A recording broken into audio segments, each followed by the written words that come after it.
If you thought The Shining was a simple horror film about a man who goes mad in a remote mountain hotel, think again. The Shining is actually Kubrick's Parable of the Holocaust, or a film about the genocide of the Native American, or his veiled apology for helping NASA fake the moon landings way back in 1969. All of these theories and more lie in wait inside forbidden, creepy Room 237.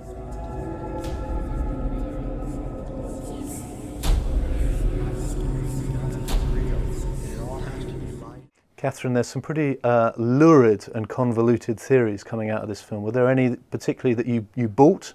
I think that's the problem. You buy all of them one after the other and think it must be the most extraordinary film because all this must be true now. The moon landings, the aliens, the Holocaust, all of it. All the carpet stuff is incredible. Yeah, it's wonderful. I thought it was very interesting that you didn't ever see the people. You just heard their voices because probably the sight of them would discredit their theories pretty instantly. I wonder if it would though, because one of them is a senior correspondent at ABC News, the other's a professor of history. I mean, these aren't drooling people at the bus stops screaming about, Satan. No, probably not. But I think anybody can look bananas in the right circumstance.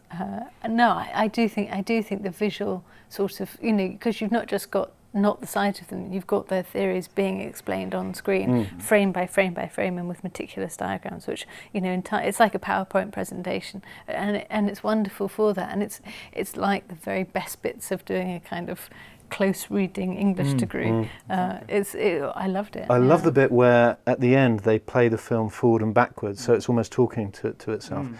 Peter, there's this argument that if a hack director makes a continuity error, it's just a continuity error. Yes. But when Kubrick does it, it's this masterstroke. Who knows? I mean, what I thought was sort of brilliant about it is that it raised the question, how often should you view a film before you really have seen it at all? You see, all of us who are professional film writers, we might see a film like this, we might see it 2 or 3 or 4 or 5 times. These are people who've seen it 2 or 3 or 4 or 500 times, and instantly that fact seems to put them out of the running as respectable viewers of films. They're like people who go and see Mamma Mia over and over again.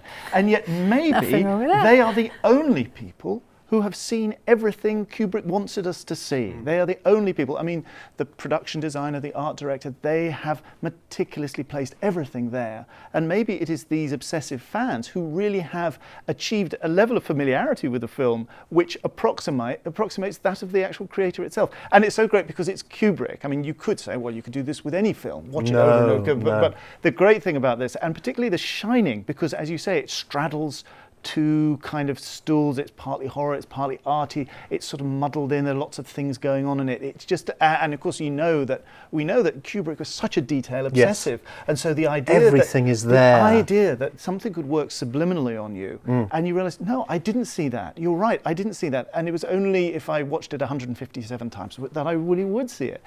I love the bit at when that theory that guy has about how in the opening credits, you going to the Overlook Hotel, and the clouds apparently went to form Stanley Kubrick. Yes, and I looked again and again. I was so waiting for it. I was going to say, I'm ready to see it. Yeah. What?